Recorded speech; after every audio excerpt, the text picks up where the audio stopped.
Fala galerinha, tô aqui com o Fiestinha aqui, né? New Fiesta mexicano. Galera, tá com barulho na traseira, galera. O carro tá batendo demais. Olha só o defeito aqui, ó. Amortecedor estourado. Chegou esse nível, galera, vazou óleo, pode trocar, viu? Ele começa a bater, ele perde a ação.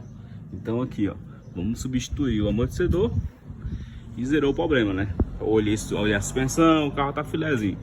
Não tem barulho de nada, só tá com uma coifa solta ali, mas a gente vai pôr. Coifa do setor de direção, né? A gente vai pôr ela.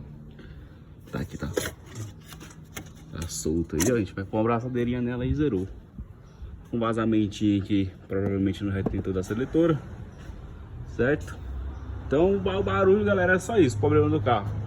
Amortecedor, galera, chegou nesse nível, vocês podem trocar, viu?